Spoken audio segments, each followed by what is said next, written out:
Certains nous ont demandé du mobilier style comme dans un pub, des petites tablettes, comme ça, il y a des groupes, comme il y avait les prises, les racks de prises, hop, les élèves ils posaient leur portable ou leur tablette et ils travaillaient comme ça.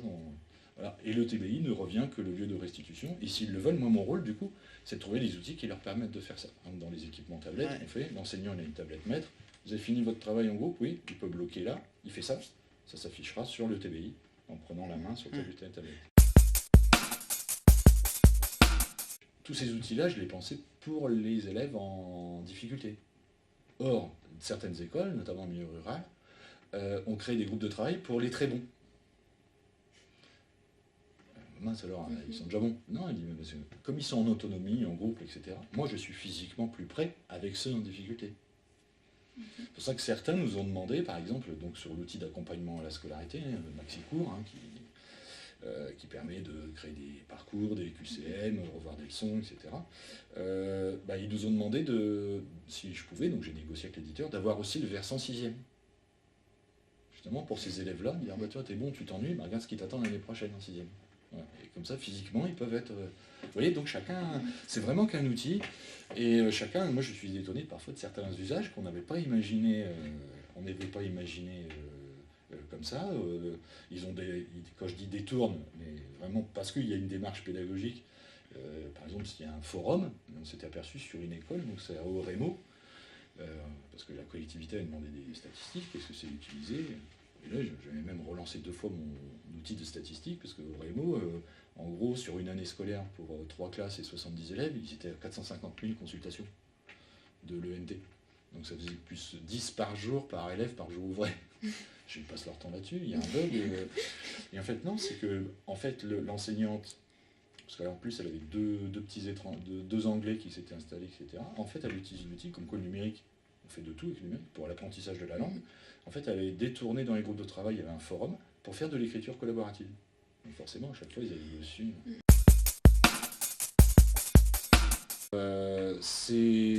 La leçon va être faite par les élèves. C'est-à-dire que c'est plus l'enseignant, la leçon sera au final, elle n'est pas le début. C'est par petits groupes. Je commence en histoire géo sur la guerre 14-18. Il y en a qui tu vas faire travailler sur, par exemple, vous êtes en groupe, en plus l'outil permettant de travailler à la maison en collaboratif, trouvez-moi tout ce qui est sur l'Allemagne, en 1914. Vous occupez de la France, vous des Anglais. Voilà, puis après ils confrontent, puis après, tiens, vous voyez, on a les mêmes dates. Parce qu'avec les gamins, il faut faire une frise au minimum. Et eux ils viennent alimenter la frise eux-mêmes. Et après, la leçon, c'est que tout ça, c'est lié en fait. Alors, je caricature. Sur un exemple sur la guerre 14. Non, mais voilà, prends le temps d'expliquer. C'est vraiment la construction par exercice, par petites touches des élèves, et la leçon devient le final et pas le préalable. Et donc à quoi sert le professeur dans cette situation? Chef d'orchestre. Du coup, pour moi, on fait de l'éducation, on doit faire par ça. Là, ce serait un truc de l'histoire géo, mais ça peut permettre de faire de la citoyenneté. Comment? C'est pas parce que l'information est partout qu'elle est vraie. Oui. Parce que moi, je suis historien, je peux créer une page Wikipédia. Moi, Jean-Paul II était homosexuel. Le phénomène des fake news, là, en ce moment. Donc, en faisant ces exercices-là, est-ce que tu es sûr? Donc c'est le professeur et le rôle de validation Voilà, sans être censeur, mais dire, est-ce que vous êtes sûr? D'apprendre que dire, tu l'as trouvé sur telle source, mais est-ce qu'une autre source le confirme? Ces questions-là vaut mieux un film qu'un long discours. Il y a des films qui ont été réalisés par soit notre partenaire Carmen ou Canopé sur certaines typologies d'usage. On est allé filmer d'ailleurs cette enseignante là avec les 450 000 consultations. Du coup, on a demandé est-ce qu'on peut venir filmer pour voir comment vous travaillez, voilà, puis les témoignages. Il y a par exemple vraiment en termes d'ouverture, des enseignants qui témoignent en termes d'ouverture. Ils utilisent l'ENT avec les familles, en maternelle notamment. Ils sont aperçus qu'il n'y avait pas trop d'équipement dans les familles, donc ils ont déplacé des ordinateurs qui étaient en fond de salle pour les mettre dans le couloir d'entrée de l'école, et les parents peuvent venir le matin voir pendant 10 minutes ce qui se passe au tableau numérique. L'enseignante, elle explique. Il y a même un témoignage d'une famille Une maman, elle dit, bah là, maintenant, je vois ce qu'il fait, ce qu'il me raconte, ça prend du sens. Les gamins qui parlent d'un TBI, il y a un TBI à la maison, à l'école maintenant. C'est quoi? Et en fait, les enfants, les gamins de maternelle, ils expliquent ça comme ça. S'il y a des choses aimantées sur le frigo, ah ben on fait ça, ça fait des mois, ah ouais, ça rend curieux. Là, il y a plein de petites expériences. Maintenant, aujourd'hui, autant quand j'avais une centaine de classes, je pouvais suivre, mais voilà, il y a forcément plein de choses, et tant mieux, une richesse.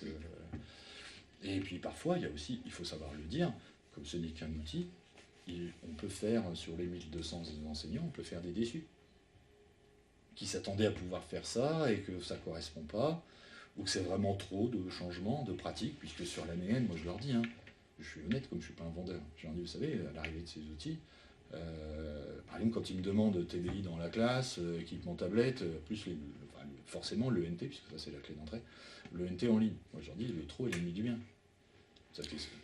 S'approprier ça, plus ça, accessoirement il y a un programme à assurer.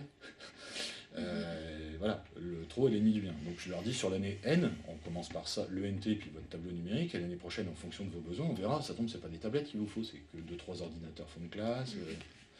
Oui, moi, c'est vraiment d'affiner les choses et leur dire, la première année, ça va être chronophage. J'ai mes habitudes papier, et voilà l'outil, qu'est-ce qu'il me permet de faire? On va forcément découvrir. Ah bah oui, j'ai plus besoin de faire de photocopies, c'est vrai que je fais un message, c'est parti. Oui. Donc, pour tous les profils. Donc, il ne faut pas que les enfants soient toujours dans le forum en duel élève-maître. Sinon, on est un petit peu celui qui surveille, le chien de garde, et qui va sanctionner toutes les erreurs, etc. Ça va être du collaboratif à la fois dans les tâches que nous allons proposer, mais c'est aussi du collaboratif qui va venir naturellement de la part des élèves, parce qu'ils vont s'aider tout le temps, ils vont s'entraider tout le temps. C'est un bon esprit à mettre en place, ça aussi, c'est un esprit de classe qu'il faut avoir là-dessus, tout simplement. Sur le plan technique, au début, ils ont besoin de s'entraider énormément. Après, tout vient très facilement.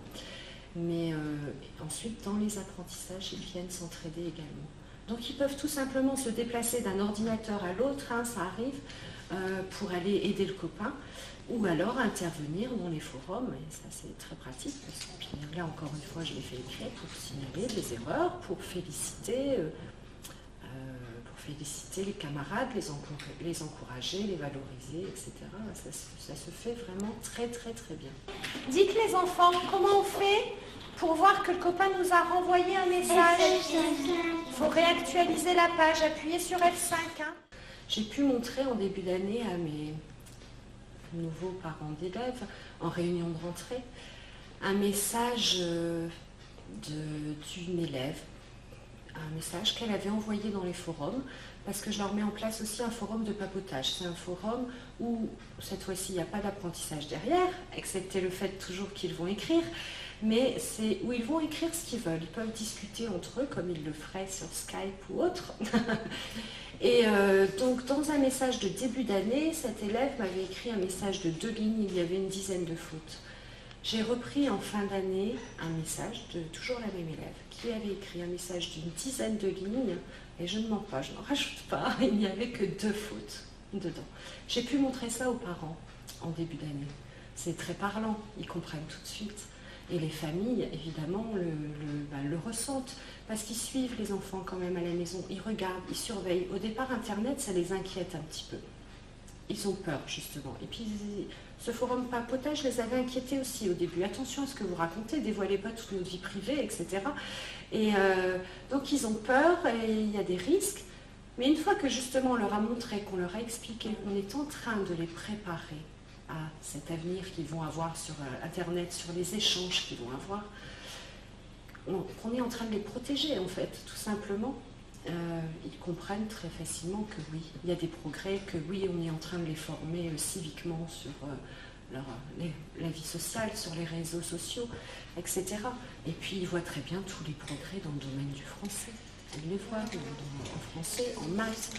Ils sont ravis de voir les enfants qui vont faire ce qu'ils croyaient au départ être des jeux tout simples, qui finalement sont des jeux pédagogiques derrière lesquels ils vont apprendre à faire de la gestion de données, à gérer des graphiques, à gérer un tableau, à faire de la discrimination visuelle. Mais tout ça, il faut savoir l'expliquer aux familles. J'y veille. Après, moi, j'accompagne des projets, mais j'essaye de faire passer les messages. Par exemple, il y a des élus ou des directeurs d'école en disant, bah voilà, j'ai 30 gamins, il me faut un équipement minimum de 15 ordinateurs ou de 15 tablettes, monsieur Després. Parce qu'il y en a à moins un pour deux. Donc ça, c'était une vision d'avant, quand on faisait de l'informatique. Tout le monde sur son truc, il y en a un qui tape, l'autre qui tient une souris. Enfin, voilà. Aujourd'hui, avec les ressources numériques, c'est plus de l'informatique. Avant, l'informatique, c'était un truc, bah tiens, on va passer aujourd'hui, comme mon fils en CM2, je lui dis, bah aujourd'hui, vous avez quoi de prévu? Il dit, bah je passe le B2I, donc le brevet Internet et informatique. Et comme si c'était un brevet des collèges, c'était un examen. Or, c'est une association de compétences sur toute la durée. Mais non, oui, passer aujourd'hui, je passe le B2I. Bon. Donc leur dire, non, ces outils-là, avec les ressources embarquées, c'est comme on va tirer une encyclopédie quand on a besoin. C'est pas un pour deux. Vous n'avez jamais demandé une encyclopédie pour deux, enfin, par élève. Donc leur dire, non, on va vous mettre un équipement de 10 pour qu'ils puissent justement, pour éviter ce côté individualisation. Et je rappelais aussi aux enseignants, avec certaines typologies d'outils, ça peut paraître du détail, mais j'essaye d'attirer leur attention en termes de leur rôle d'animateur, de groupe, de savoir. Il n'est plus que professeur, mais d'animateur. Et notamment, le choix de l'outil, j'ai plus vu, parce que par exemple, avec un ordinateur portable, j'ai mon clavier, mon écran. Je suis comme ça, je travaille, même si on travaille comme ça, j'ai toujours la tête comme ça. L'enseignant, je le vois, même si je suis concentré sur ce que je fais, j'échange avec mes copains, ou mes adversaires. C'est par le jeu, parfois. Sauf que par exemple, je leur dis qu'il faut faire attention, il faudra être encore plus animateur avec les tablettes. Pourquoi? Les tablettes, ils vont avoir tendance à faire ça. Du coup, vous voyez, ils ont... Voilà. Ah oui. Donc c'est pour ça que vaut mieux une tablette qui est juste, on fait des recherches et c'est le point central, plutôt que de penser un par un. Là, on serait dans ce que tu viens de dire, l'individualisation, et du coup, il serait aspiré par l'écran. Non, ce qui serait intéressant de voir, parce que comme j'ai parlé du mobilier, je pense que l'une des évolutions majeures, si on parle à 20 ans, donc plutôt à long terme, ce sera dans la construction des nouvelles écoles, dans leur bâti. Parce que des pratiques, comme j'ai dit, le mobilier, je pense qu'on va demander, on a déjà des écoles qui demandent, oh non, moi je veux plus des bancs de table rectangulaires comme ça, moi je veux pouvoir les mettre en face-face, en rond, mais aussi même le bâti. Penser le réseau, etc. Là, j'en travaille avec certaines collectivités qui vont construire des regroupements pédagogiques concentrés, c'est-à-dire qu'ils ont eu, ils avaient, par exemple, sur un territoire, ils l'ont fait, ils avaient 18 écoles éparpillées, classe unique là, voilà, et donc ils ont décidé que sur le territoire de fusionner tout et de faire 3 gros sites. Voilà. Normes HQE, etc. Et donc pour nous, c'était super intéressant de travailler avec les architectes sur plan. Et dire, monsieur Després, comment vous pensez? Alors je mets des prises réseau là. Je dis non, oui, si là, à côté, là où devrait être le tableau, bien sûr, il faut penser pour les vidéoprojecteurs interactifs. On fait du conseil. Je dis, mais mettez aussi là une prise réseau à côté des portes. Pourquoi? Vous voyez, on a un équipement mobile, un caisson, pour apprendre à mutualiser. Vous voyez, comme je disais tout à l'heure, les salles de classe, elles sont fermées. L'enseignant va s'approprier en disant c'est mon matériel. Son côté. Disant non, en mettant une prise réseau que ce soit à l'intérieur, mais vers le couloir, le caisson, comme il supporte sa borne Wi-Fi, on le laisse là, les tablettes, ils peuvent servir à la classe de là-bas, la classe de là-bas. Mais d'accompagner. Et après, je pense que les structures de classe vont sûrement évoluer. Donc ça, ce sera quelque chose, je pense que déjà sur le bâti. Sur le bâti, je pense que... Alors, ce ne sera pas partout, parce que, regardez, sur Amiens, on a des écoles de la Troisième République, des couloirs immenses, 4 mètres de plafond. Mais sur les nouvelles, il y aura quelque chose à faire entre, par exemple, sur un DRPC, là, sur le Haut-Clocher, il y a une salle informatique avec une baie vitrée comme ça, parce qu'elle est ouverte aussi, avec une entrée annexe, elle est ouverte aussi au public en dehors des heures scolaires. C'est aussi plus intégrer le lieu dans la vie du village.